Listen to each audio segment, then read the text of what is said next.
Hey guys, today we're going to go through how to install the bed brackets into your Sprinter van.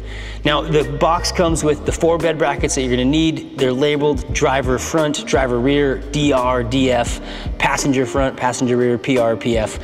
There's going to be a bag full of 3/16 rivets along with a 3/16 drill bit that we're going to need. A couple other tools we may need, just a drill with a self-tapper screw really helps out, a quick clamp to hold things in place when you're up there. So it doesn't really matter which side you want to start on, driver side, passenger side. You do want to do one side complete because you're going to measure to make sure it's square. The back side of these has all the PEM nuts on it. It's pretty obvious which way it goes back. If you have a smart floor like we do in this van, they actually tuck in back behind the floor, no problem. This driver side one in the back, you are going to have to pull out the stock plug for the wiring harness because this thing goes right in front of that. There are some locator holes that are laser cut into our brackets that you want to align with the holes that are in your sheet metal. You'll see up here and then the big one down here. What I like to do is get this top one aligned and then use a self-tapper or a screw that kind of helps you hold it in place, or a quick clamp to get that aligned, hold it in place, make sure the bottom's aligned, and then we'll move on to drilling the pilot holes. Once you get it held up in place, you'll take your 3/16 drill bit and we'll come through and we will poke drill holes through the van sheet metal behind the bracket and all of the rib nut holes, and then we'll come back and set rivets in all those holes. Be super careful only to go through one layer. You don't want to go through the outside of your van.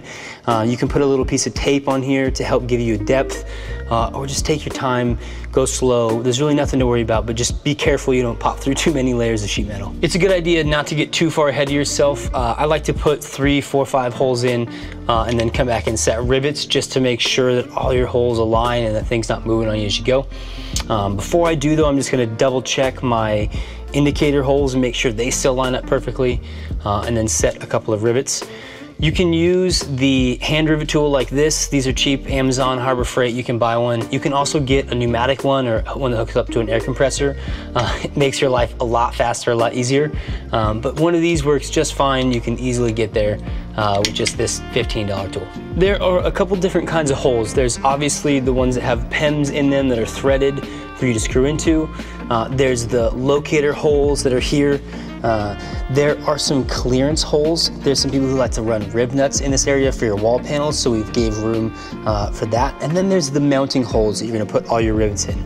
Once you get into it, you'll kind of see that those are the only holes you really are sized for the drill bit and make sense, but they're kind of around here, a little group of 4, and then all the way down the backside. So once you get into it, it's pretty obvious which holes you're supposed to drill, but there are a couple different ones on the layout. We are gonna repeat the same process. The locator holes are slightly different, but it's the exact same step from this side to the front and on the back side. So get it up, clamp it, make sure our holes align, a couple Tech screws hold it in place, drill it and rivet it. In some spots there is sheet metal that's back behind there, like in these sides, that's off at an angle. So just use your best judgment to think, is that piece of sheet metal far enough back that this is gonna hit it? You can even take this and test it. So some of those kind of angled pieces that are inside of the wall structure, you don't need to drill through, but just take your rivet and test it if it's deep enough. There are also a couple spots that have multiple layers or have some hardened steel. On the back side, there's a section that the steel is a lot harder. So just take your time drilling through those areas. Some of them are thick, but just be patient.